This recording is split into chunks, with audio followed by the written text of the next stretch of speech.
എന്തോ സംഭവിച്ചിട്ടുണ്ട്. നമ്മുടെ റിസ്തയിൽ ഈ ടച്ച് സ്ക്രീൻ എവിടുന്ന് വന്നു? അതേ ഏജന്റ്സ്, റിസ്തയിൽ സോഫ്റ്റ്വെയർ അപ്ഡേറ്റ് വഴി ടച്ച് സ്ക്രീൻ അൺലോക്ക് ആയതാ. പഴയ റിസ്തയിൽ പുതിയ ടച്ച് സ്ക്രീൻ. അതെ, ഇപ്പോൾ എയ്തർ റിസ്റ്റയിലുണ്ട് ടച്ച് സ്ക്രീൻ. കാരണം ഓരോ സോഫ്റ്റ്വെയർ അപ്ഡേറ്റിനൊപ്പവും നമ്മുടെ റിസ്ത കൂടുതൽ ബെറ്റർ ആയിക്കൊണ്ടേയിരിക്കും. ഈ പറഞ്ഞ പോലെ ഒരു അപ്ഡേറ്റ് വന്നിട്ട് ആൾക്കാരുടെ വണ്ടി എന്നുകൊണ്ട് കാരണം പറയാം എന്താണെന്ന്. ഓലയിൽ കഴിഞ്ഞ ദിവസം ചെന്നായിരുന്നു. ഈ വണ്ടി മോട്ടറിൻ്റെ ഇഷ്യൂ കാരണം വണ്ടി ഇപ്പോഴും ഓടണുണ്ട്, ഇടക്കിടക്ക് നിന്ന് പോകണം. എന്നിട്ട് അവിടെ ചെന്നപ്പോൾ സർവീസ് സെൻ്ററിൽ ചെന്നപ്പോൾ ബുക്കിംഗ് സ്ലോട്ടൊന്നും കിട്ടാനില്ല. എന്നിട്ട് അവസാനം അവർ പിന്നീട് എപ്പോഴെങ്കിലും സ്ലോട്ട് ഓണാവും, അപ്പോൾ ബുക്ക് ചെയ്തിട്ട് വന്നോ എന്നൊക്കെ പറയണം. ഇപ്പോൾ കുറേ നാളായല്ല, 2 മാസങ്ങളായല്ല. അപ്പോൾ അത് കഴിഞ്ഞ് വണ്ടി എടുത്തെടുത്ത് തന്നെയായിരുന്നു. അവിടെ ചെന്ന് കുറേ നേരം കുത്തിയിരുന്നപ്പോഴേക്ക് ഇതേപോലെ വേറെ 2-3 ടീം വന്നു. അപ്പോൾ അതിൽ 2 ടീം വന്നു. 2 ടീമിൽ ഒരാളുടെ വണ്ടി എക്കോ മോഡും നോർമൽ മോഡും മാത്രമേ കിട്ടുള്ളൂ, സ്പോർട്സ് മോഡിലേക്ക് കാണില്ല. അപ്പോൾ അയാൾക്ക് മെസ്സേജും വന്നു, മറ്റേ പ്രധാനമന്ത്രിയുടെ ഒപ്പം നിന്ന് സെൽഫി എടുക്കണ, ഒരു ഫ്രെയിമിൻ്റെ അകത്ത് നിന്ന് സെൽഫി എടുക്കണ മറ്റേ സബ്സിഡിയുടെ സംഭവം. അത് ചെയ്യാഞ്ഞിട്ടാണ് അങ്ങനെ മൂഡ് ഓഫാക്കിയിട്ടേക്കണ, കമ്പനിയായിട്ട് ഓഫ് ചെയ്തിട്ടാണ്. അപ്പോൾ അത് ഓണാക്കണമെങ്കിൽ സർവീസ് സെൻ്ററിൽ ചെന്നിട്ട് ആധാർ നമ്പറും കൊടുത്ത് ഇത് ചെയ്യുന്ന അത് ആ സാധനം ചെയ്ത് കൊടുക്കണം. എന്നിട്ട് ഒരു പേപ്പറിൽ പ്രിൻ്റ് എടുത്ത് തരും. അതിൻ്റെ അകത്ത് കാശല്ല, ഈ 5,000 രൂപ കിട്ടിയെന്ന് പറഞ്ഞ് സൈൻ ചെയ്ത് കൊടുക്കണം. അതാണ് സംഭവം. അപ്പോൾ രണ്ടാമത്തെ ആളുടെ എന്ന് വെച്ചാൽ വണ്ടി നിന്നുപോയി, പാർക്ക് മോഡ് വന്ന് മാറാനില്ല പാർക്ക് മോഡിൽ നിന്ന്. അപ്പോൾ ഇയാൾക്ക് ഈ മെസ്സേജ് വന്നതെന്ന് ഇയാൾ ശ്രദ്ധിച്ചില്ലായിരുന്നു. ഇയാൾ എന്നിട്ട് വണ്ടി എടുത്ത് അടുത്ത് ഉള്ള ഷോറൂമിൽ സർവീസ് സെൻ്ററിൽ കൊണ്ടുപോയി. സർവീസ് സെൻ്ററിൽ ചെന്ന് സർവീസ് സെൻ്റർ ക്ലോസ് ചെയ്തിട്ടാണ്. പിന്നെ അവിടെ നിന്ന് അടുത്ത സർവീസ് സെൻ്ററിലേക്ക് വേറെ വെട്ടി വിളിച്ചുകൊണ്ടുപോയി. അങ്ങനെ ഉള്ളിൽ കാശ് വരെ മുടങ്ങി. അവിടെ അടുത്ത സർവീസ് സെൻ്ററിൽ ചെന്നപ്പോഴാണ് പറയുന്നത് ഇത് വണ്ടിയുടെ കംപ്ലൈൻ്റ് അല്ല, ഇവരവിടെ നിന്ന് സോഫ്റ്റ്വെയർ വഴി അവിടെ നിന്ന് ബ്ലോക്ക് ചെയ്തേക്കണേ. അപ്പോൾ അവിടെ ചെന്നിനി ഈ ഒലക്ക് 5,000 രൂപ കിട്ടാൻ വേണ്ടി ഇവർ ഒപ്പിട്ട് കൊടുക്കണം. ആധാറൊക്കെ കൊടുത്ത് ഓൺലൈൻ വഴി ചെയ്യണത്. ഓൺലൈൻ വഴി ചെയ്ത് അപ്പോൾ ഈ സബ്സിഡി ഓലയുടെ അക്കൗണ്ടിലേക്ക് വരും. അത് ചെയ്ത് ഒരു 3 മണിക്കൂർ എടുക്കുമെന്ന് പറഞ്ഞാൽ അവർക്ക് കാശ് ക്രെഡിറ്റ് ആണ് എന്തോ സംഭവത്തിന്. 3 മണിക്കൂറിന് ശേഷം പുള്ളിക്ക് വണ്ടി ഓടിക്കും. അപ്പോൾ ഇതേപോലെ ഇനി പാർക്ക് മോഡ് ആകണമെന്നുണ്ടെങ്കിൽ വ്യക്തിയോട്ട് നേരിട്ട് വിളിക്കണ്ട. ആദ്യമേ നിങ്ങളുടെ സർവീസ് സെൻ്ററിലെ ഷോറൂമിലെ വിളിച്ചിട്ട് നിങ്ങളുടെ ചേസ് നമ്പർ പറഞ്ഞു കൊടുക്കുക. ചേസ് നമ്പർ പറഞ്ഞു കൊടുക്കാൻ നേരത്ത് അവരുടെ ലാപ്പിൽ നോക്കിയിട്ട് പറയും അവർ ബ്ലോക്ക് ചെയ്തതാണ് അല്ലെ കംപ്ലൈൻ്റ് ആണ്. അവർ ബ്ലോക്ക് ചെയ്തതാണെങ്കിൽ അവർ പറയും അവിടെ വന്ന് ഒപ്പിട്ട് കൊടുത്തിട്ടുണ്ട്, വണ്ടി ഓണാക്കി തരും. അപ്പോൾ അങ്ങനെയാണ് സംഭവം. അതായത് അവർക്ക് കാശില്ലാതിരിക്കുകയാണ്, നിങ്ങൾ ഒപ്പിട്ട് കൊടുത്ത് നിങ്ങളുടെ സബ്സിഡി അവർക്ക് കിട്ടും.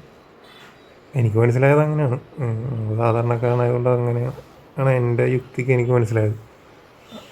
അങ്ങനെ ചെന്ന് ഒപ്പിട്ട് കൊടുക്കുക, എല്ലാവരും ഒപ്പിട്ട് കൊടുക്കുക, അല്ലെങ്കിൽ കമ്പനി പൂട്ടിപ്പോവും എന്നുള്ള അവസ്ഥയാണ് എനിക്ക് തോന്നണം. ഒരുമാതിരിപ്പെട്ട ഷോറൂമുകളൊക്കെ ചെല്ലാൻ നേരത്ത് പാതി ഷട്ടറിട്ട് വെച്ചേക്കണേ. എന്ത് പറയാൻ. എന്നിട്ട് ഇപ്പം ആ വന്ന പുള്ളിയുടെ 2 പേര് വന്നതിൽ ഒരാളുടെ റെഡിയായി, ഒരാളുടെ ആധാറിൽ ഫോട്ടോ അപ്ഡേറ്റഡ് അല്ല. അപ്പോൾ ഇയാളുടെ ഫേസ് വെരിഫിക്കേഷൻ ഇത് ഓൺലൈനാണല്ലോ ചെയ്യണം. ഇത് സർക്കാർ തട്ടിപ്പ് നടക്കാതിരിക്കാൻ വേണ്ടി നമുക്ക് തന്നെ കിട്ടണമെന്ന് ഉറപ്പാക്കാൻ വേണ്ടിയാണ് ഈ ഫേസ് വെരിഫിക്കേഷൻ എന്നൊരു ഇതൊക്കെ വെച്ചേക്കണം. അപ്പോൾ എന്നിട്ടും ഇവരിത് നമ്മളപ്പോൾ വഴിക്ക് വണ്ടി ചെന്ന് പോയി കഴിയുമ്പോൾ നിവൃത്തിയില്ല, നമ്മളൊന്ന് ഒപ്പിട്ട് കൊടുക്കണം. അതിൻ്റെ വണ്ടി ഓണായി വണ്ടി ഓടുള്ളൂ. നിങ്ങൾ എടുക്കണ സമയത്ത് സബ്സിഡി പറഞ്ഞിട്ട് നിങ്ങൾ ഒപ്പിട്ട് കൊടുക്കാത്തതാണെങ്കിൽ അത് നിങ്ങൾ ഒപ്പിട്ട് കൊടുക്കണം, അത് മര്യാദ. പക്ഷേ ഈ വന്ന 2 കൂട്ടരോടും സബ്സിഡി എന്ന് പറഞ്ഞല്ല വണ്ടി വിറ്റേക്കണം. അവർ പറഞ്ഞ എമൗണ്ട് കൊടുത്ത് വണ്ടി വാങ്ങി, ഡിസ്കൗണ്ടൊന്നും പറഞ്ഞ് വണ്ടി വിറ്റ് ആ എമൗണ്ട് കൊടുത്ത് വണ്ടി വാങ്ങിയായിരുന്നു. പക്ഷേ വണ്ടി നിന്ന് കഴിയുമ്പോൾ കോടതിയിൽ പോകാനും പരാതി പെടാനൊന്നും നിൽക്കില്ലല്ലോ. ചെല്ലുക, ഒപ്പിട്ട് കൊടുക്കുക, 3 മണിക്കൂർ കഴിയുമ്പോൾ വണ്ടി ഓണാവും. അങ്ങനെയാണ് ഇപ്പം.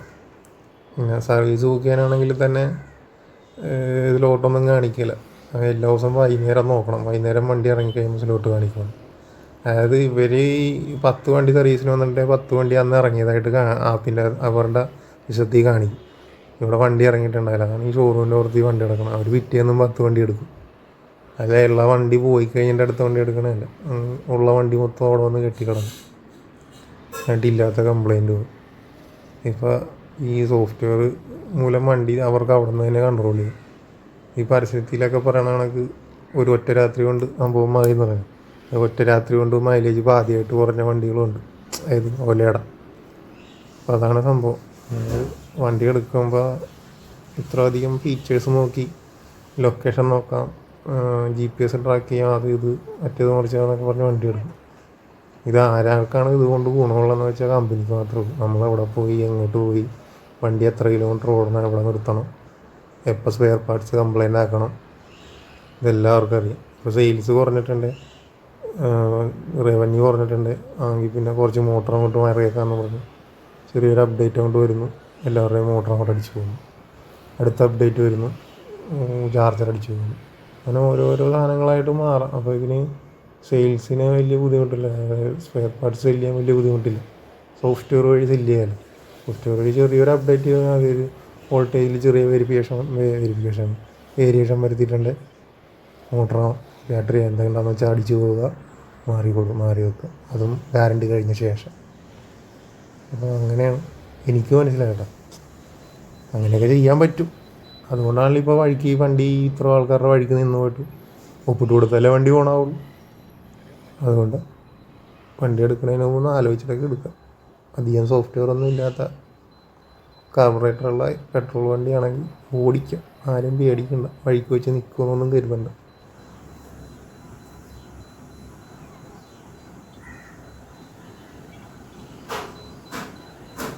ഇനി കാർബറേറ്റർ വണ്ടി വഴിക്ക് നിന്നാലും ഒന്നെങ്കിൽ ചെറിയ കംപ്ലൈൻറ്റ് നമുക്ക് തന്നെ ചെയ്യാൻ പറ്റും, അല്ല പരിചയമുള്ള വർക്ക്ഷോപ്പ് അടുത്തുള്ള ഏതെങ്കിലും വർക്ക്ഷോപ്പിൽ കയറ്റി ചെയ്യാം.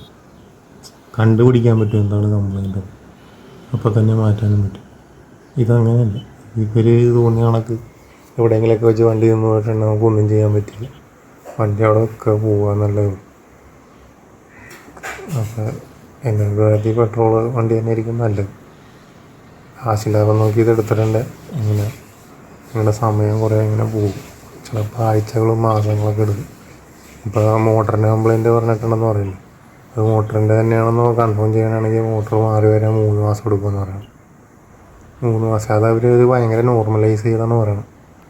അത് സ്വാഭാവികമാണ് 3 മാസം ഒലയെ സംബന്ധിച്ചിടത്തോളം. ഒലയെ മാത്രമായിരിക്കില്ല, എല്ലാ ഇലക്ട്രിക് വണ്ടി ഇങ്ങനെ ആയിരിക്കും. പക്ഷേ ഒലയുടേതാണ് ഇപ്പോൾ എല്ലായിടത്തും കേൾക്കണം. കൂടുതൽ വണ്ടി ഇറങ്ങിക്കൊണ്ട് കൂടുതൽ കംപ്ലൈൻറ്റ് വരും.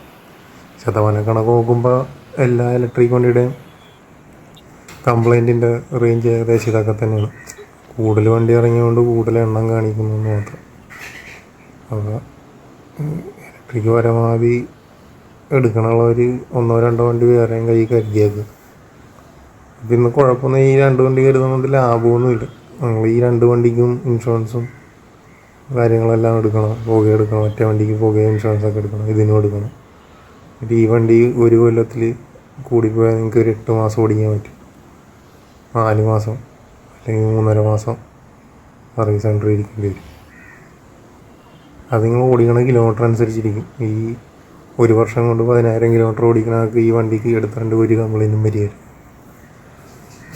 പക്ഷേ ഇതിന് വാറണ്ടി അപ്ലൈ കഴിഞ്ഞു ഈ പറഞ്ഞ ലാഭം അവിടെ തീർന്നില്ല. അതേസമയം 1 വർഷം കൊണ്ട് ഒരു 30,000-40,000 കിലോമീറ്റർ ഓടുന്ന ആളെടുത്തിട്ടുണ്ടെങ്കിൽ വണ്ടിക്ക് കംപ്ലൈൻറ്റും വരും, മാസങ്ങളോളം വണ്ടി അവിടെ ഇരിക്കുകയും ചെയ്യും. അപ്പോഴും ലാഭം അവിടെ തീർന്നു. അതാണ് ഈ ഇലക്ട്രിക് വണ്ടിയുടെ ലാഭം പറയണത്. ഈ കിലോമീറ്റർ ഒട്ടും ഓടാത്ത ആൾക്കാരാണ് വണ്ടി എടുത്തിട്ട് ഒരു കംപ്ലൈൻറ്റും ഇല്ല എന്ന് പറയണം. അവർക്ക് ഈ 8 കൊല്ലം കഴിയാൻ നേരത്ത് ഈ വണ്ടി വിറ്റേണ്ടതിൻ്റെ 4 കാശ് കിട്ടിയത് മനസ്സിലായി. പിന്നെ ഈ കുറേ ഓടുന്ന ആൾക്കാരാണെങ്കിലും സംബന്ധിച്ചിടത്തോളം ഈ ഇതേപോലെ കംപ്ലൈൻറ്റ് വന്ന് വണ്ടി അവിടെ ഇരിക്കും. അപ്പോൾ വേറൊരു വണ്ടി കയ്യിൽ വേണം. പെട്രോൾ വണ്ടി നമ്മൾ സർവീസ് ചെയ്ത് കഴിഞ്ഞ് ഇത്ര കിലോമീറ്റർ ഓടുമെന്ന് നമുക്കൊരു ഉറപ്പുണ്ട്. ഇപ്പോൾ ചെയിൻ മാറി അല്ലെങ്കിൽ ലൂബ് ചെയ്തത് കഴിഞ്ഞ് ഇത്ര നാൾ ആ സാധനം ലാസ്റ്റ് ചെയ്യുന്നൊരു ഉറപ്പുണ്ട്. നമുക്ക് വിശ്വസിച്ചെടുത്തിട്ട് പോകാം, നമുക്ക് പേടിക്കണ്ട. ഇതെന്ന് വെച്ചാൽ സർവീസ് ചെയ്ത് നാളെ കൊണ്ടുപോയാലും ചിലപ്പോൾ കംപ്ലൈൻറ്റ്, നമുക്കൊരു ഉറപ്പില്ല. നമ്മളെപ്പോഴും ഇങ്ങനെ പേടിച്ച് ഓടിക്കണം. നിങ്ങൾ എന്ന് വെച്ചാൽ ഭക്തനല്ലാത്ത ഒരാളാണെങ്കിൽ ഇത് കുറച്ച് ദൈവഭക്തിയൊക്കെ തുടങ്ങും ഇലക്ട്രിക് വണ്ടി എടുത്തു കഴിഞ്ഞാൽ. കാരണം ഇത് നിങ്ങളുടെ കൈകളിൽ നിൽക്കലെന്നുള്ള സാഹചര്യത്തിലാണ് നമ്മൾ ദൈവത്തിനെ വിളിക്കുന്നത്. അറിയാതെ ദൈവത്തിനെ വിളിച്ചു പോകും, ഇത് വഴി കിടക്കും. എൻ്റെ നിലവിൽ എൻ്റെ അനുഭവമാണ്. നമുക്ക് ഓടിച്ചുകൊണ്ട് കിടക്കണതിനിടയ്ക്ക് കുറേ കംപ്ലൈൻറ്റിനെ വന്നുകൊണ്ടേയിരിക്കും.